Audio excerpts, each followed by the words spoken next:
जय श्री कृष्णा मित्रों, मेरी कहानियों को इतना प्यार देने के लिए तहे दिल से आपका शुक्रिया। आप यूं ही साथ देते रहिए और यूं ही एहसासों के सिलसिले चलते रहेंगे। मित्रों, प्लीज़ चैनल को सब्सक्राइब जरूर कर लें ताकि आपको आगे की नोटिफिकेशन मिलते रहे और लाइक और शेयर भी। धन्यवाद। अब आगे। अगली सुबह हर सुबह की जैसी नॉर्मल ही थी, पर कुछ नॉर्मल नहीं था तो वह था मेघना का व्यवहार। सौरभ सुबह से नोटिस कर रहा था कि मेघना कुछ बुझी बुझी सी थी। ज़्यादा बात नहीं कर रही थी, बस चुपचाप अपना काम कर रही थी। जबकि अभी उसमें थोड़ा बदलाव आ गया था। वह अब सौरभ के पास बैठकर बातें करती हंसती मुस्कुराती थी, पर आज जैसे सब कुछ फिर से एकदम पुराने समय पर आ गया हो। सौरभ को इस बात की बेहद तकलीफ भी थी कि जितना उसने मेहनत करके मेघना को नॉर्मल किया था, फिर से कहीं मेघना दोबारा से उसी डिप्रेशन और दर्द में ना चली जाए जिससे उसने उसे बाहर निकाला है। कुछ सोच सौरभ ने उसे आवाज लगाए, मेघू और कितना काम करोगी? क्या 20-25 दिन का खाना एक साथ बनाने का इरादा है? सौरभ ने हॉल में बैठे बैठे मेघना को किचन में काम करते देखा तो कहा, बस हो ही गया मिश्रा जी, आपका टिफिन पैक कर रही थी मैं, फिर देर हो जाएगी। और आप अब तक बैठे क्यों हैं? नहाया भी नहीं है आपने? ऑफिस नहीं जाना क्या? मेघना ने एक नज़र सौरभ को देखा और वापस से अपने काम में लग गई। सौरभ उठकर किचन में आया और गैस की फ्लेम बंद करके मेघना को पीछे से अपनी बाहों में ले लिया। मेघना की आंखें एक पल को बंद हो गई सौरभ के स्पर्श को पाकर। सौरभ के हाथ उसके खुले पेट पर थे और होंठ उसके कंधे पर। मिश्रा जी, मेघना के मुंह से निकला। मुझे पता है कि मैं मिश्रा जी हूँ, पर इस मिश्रा जी के अलावा भी आगे पीछे कुछ बोल सकती हो ना? बस हर बात में मिश्रा जी ये मिश्रा जी वो, कभी प्यार से सौरभ भी तो पुकारो।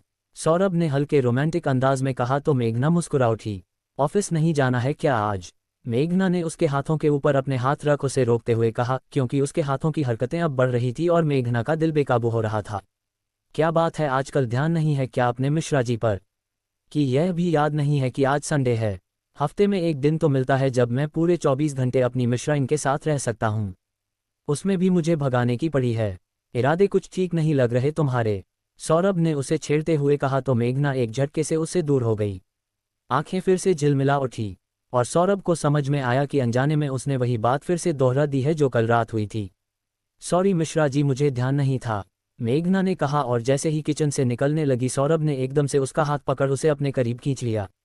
मेघना के पलकें झुकी हुई थी। सौरभ ने उसके चेहरे को अपनी हथेलियों के बीच में लिया और ऊपर किया। क्या हुआ? फिर से दुखी हो गई? मेरे कहने का वह मतलब नहीं था, तुम्हें नॉर्मल करने बोल रहा था ये सब। तुम जानती हो मेघू, मैं तुम्हें गलत कभी समझ ही नहीं सकता। फिर क्यों बुरा लगा रही हो मेरी बात का?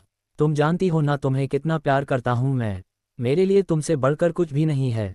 अब तक जाने कितनी बार कहा है ना कि मेरे रिश्तों में सिर्फ तुम हो सबसे पहले मेरा सबसे खास रिश्ता, समझी? सौरभ ने कहा तो मेघना ने भरी आंखों से उसे देखा और उसके सीने से लग गई।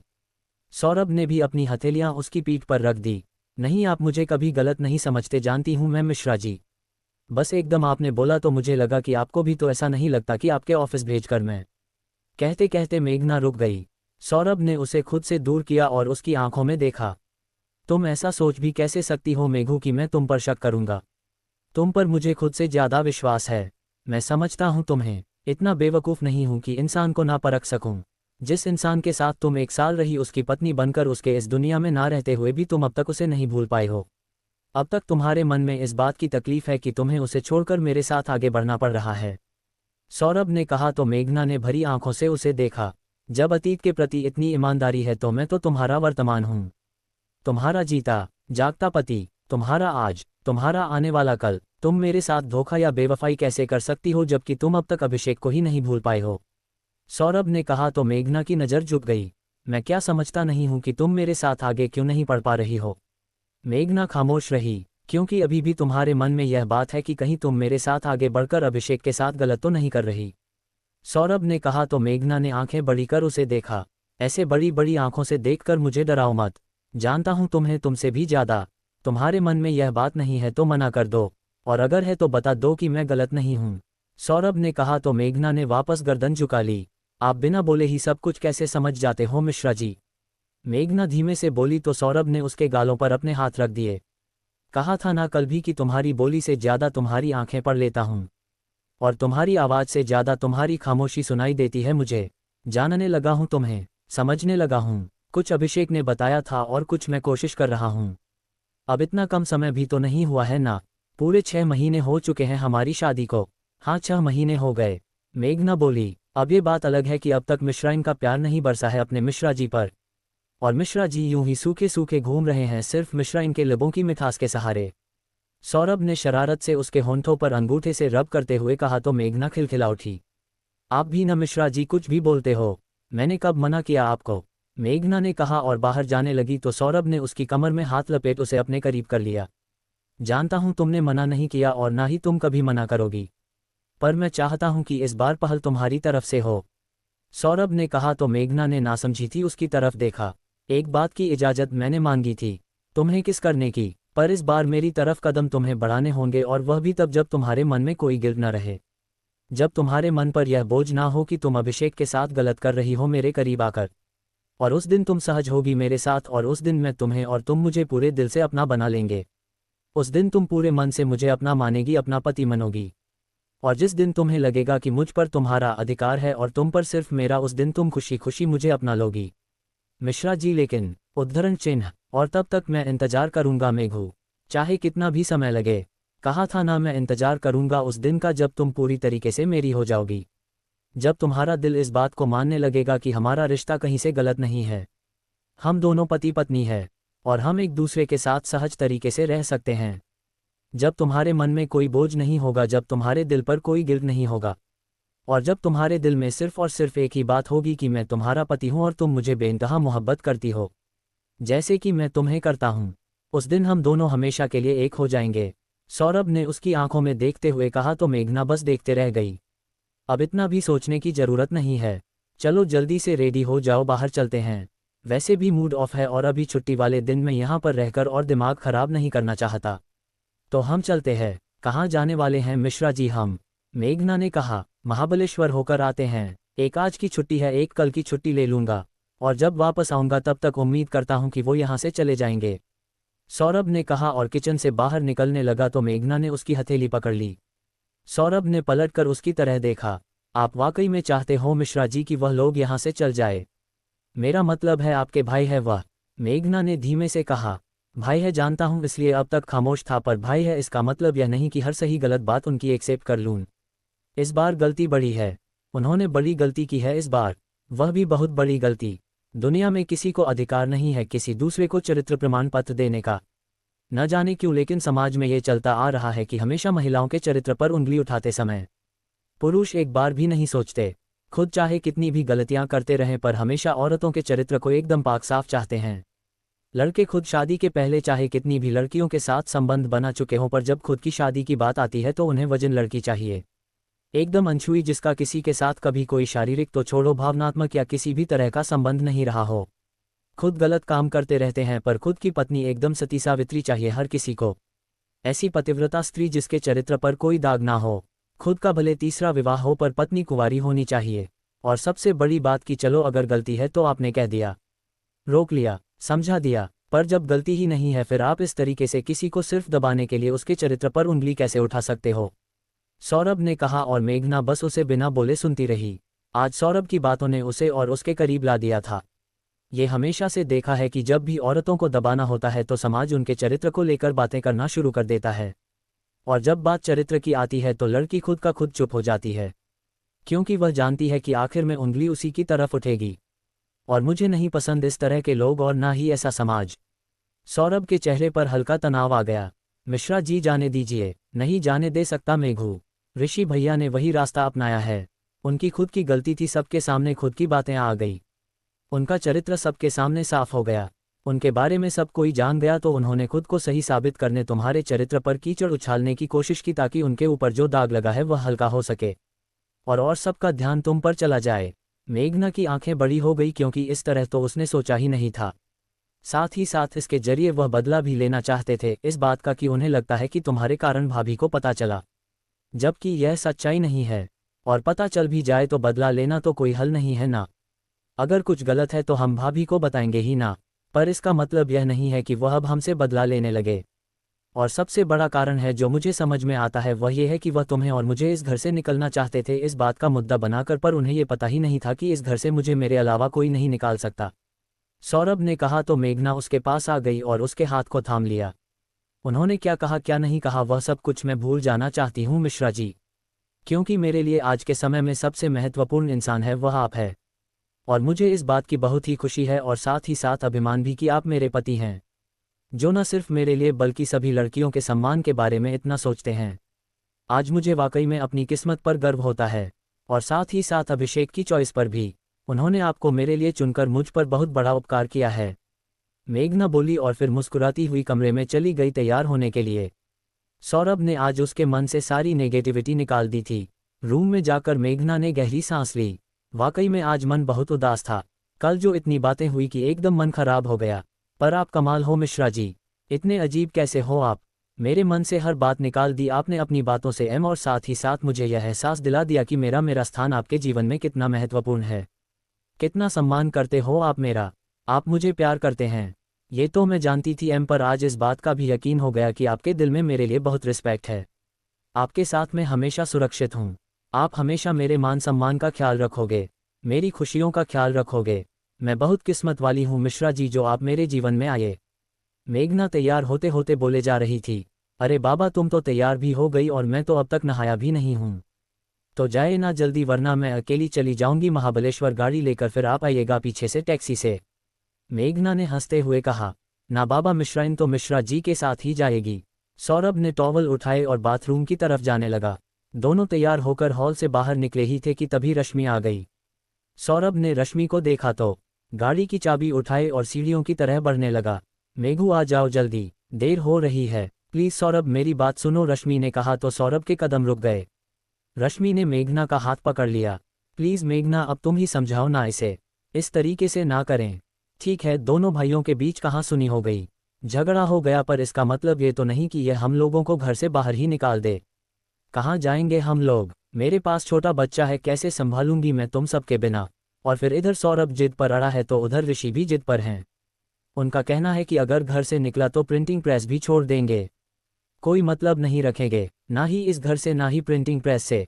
अब बताओ मेघना, जॉब इतनी जल्दी तो नहीं मिलेगी ना, कैसे मैं और मुन्ना रहेंगे बाहर, तुम तो समझो ना। हो गई बात, माफ़ी मांग रही हूं ना मैं, अब बात को ख़त्म करें ये दोनों, रश्मि ने दुखी होकर कहा।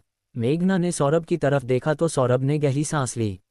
भाभी मैंने आपको और मुन्ना को जाने को तो नहीं कहा है, आप लोगों का घर है, आप आराम से रहिए जब तक कि वह आप लोगों के रहने के लिए घर का इंतजाम नहीं कर लेते वो। और ना ही मैंने उन्हें प्रिंटिंग प्रेस से निकलने के लिए कहा है, वह उनका खुद का फैसला है। पर इस घर में मैं उन्हें बर्दाश्त नहीं कर सकता। उन्हें क्या, ऐसे किसी भी इंसान को बर्दाश्त नहीं कर सकता जो मेरी वाइफ को परेशान करें या उसके चरित्र पर लांछन लगाए, उसके साथ गलत व्यवहार करे। आपकी मर्जी है, आप उनके साथ जाएं या ना जाए, पर मैं अपना फैसला नहीं बदल सकता। और यह मेरा आखिरी फैसला है कि उनके लिए इस घर में कोई जगह नहीं है। सौरभ ने कहा तो रश्मि ने भरी आंखों से मेघना को देखा। चलो मेघू, देर हो रही है, सौरभ बोला और मेघना उसके पीछे चली गई। उसने पलटकर एक बार देखा तो रश्मि की आंखें भरी हुई थी। मेघना को बहुत बुरा लगा, पर वह इस बात का कुछ कर नहीं सकती थी क्योंकि वह जानती थी कि सौरभ इस समय गुस्से में है और इस समय वह किसी की भी नहीं सुनेगा। सौरभ और मेघना महाबलेश्वर निकल गए, एक दूसरे के साथ थोड़ा क्वालिटी टाइम स्पेंड करने। वैसे भी जो कुछ भी कल हुआ उसके बाद सौरभ समझ रहा था कि मेघना भले दिखाने के लिए नॉर्मल है पर उसे अंदर से तकलीफ है, और वह चाहता था कि मेघना जल्द से जल्द इस सबसे उबर जाए और फिर से नॉर्मल तरीके से रहने लगे। इसीलिए उसने उसे बाहर ले जाने का प्रोग्राम बनाया था। रश्मि अपने घर आई तो ऋषि और उसके मम्मी पापा ने उसकी तरफ देखा। मैंने बात की थी पर सौरभ को मनाने की, पर वो तैयार नहीं है। रश्मि बोली, तो गलती भी तो इसकी है, इसे सोचना चाहिए था। अपनी गलती छुपाने के लिए इस तरीके से घर की बहू बेटी की इज्जत उछालना कहाँ की समझदारी है। और जेठ तो बड़े भाई और पिता के समान होता है, अगर कोई दूसरा कुछ बोले तो उसे रोकना चाहिए। ये खुद ही उसके जेठ होकर उसके ऊपर गलत आरोप लगा रहा था। सौरभ की जगह कोई भी होगा तो कोई भी बर्दाश्त नहीं करेगा। बड़े पापा बोले, आप लोगों को भी मैं ही गलत लगता हूं ना, तो जा रहा हूं घर छोड़कर। और 2 दिन बाद क्यों, आज ही जा रहा हूं अपने और अपनी बीवी बच्चे को लेकर। और हाँ, संभालिए अपनी प्रिंटिंग प्रेस भी, वह भी तो आखिर आपके भतीजे की ही है ना। बस मुझे अब कुछ भी नहीं चाहिए, ना आप लोगों से ना उससे। इतनी गैरत बाकी है मेरे अंदर। चलो रश्मि, तैयार हो जाओ जल्दी से। ऋषि बेटा, इतना नाराज क्यों हो रहे हो, सौरभ को वापस आने दो, मैं उससे बात करूंगी। बड़ी माँ बोली, नहीं मम्मी, अब किसी को बात करने की जरूरत नहीं है। सब लोगों ने मिलकर मुझे ही गलत साबित कर दिया है तो मैं ही गलत सही। पर अब मैं यहाँ पर बिल्कुल भी नहीं रुकूंगा, थोड़ी इज्जत मेरी भी है। मुझे किसी का एहसान नहीं चाहिए, चाहे जिंदा रहूं या मर जाऊं, पर इस घर में वापस नहीं आऊंगा। ऋषि भी गुस्से से बोला, और फिर रश्मि और अपने बच्चों को लेकर वह भी चला गया।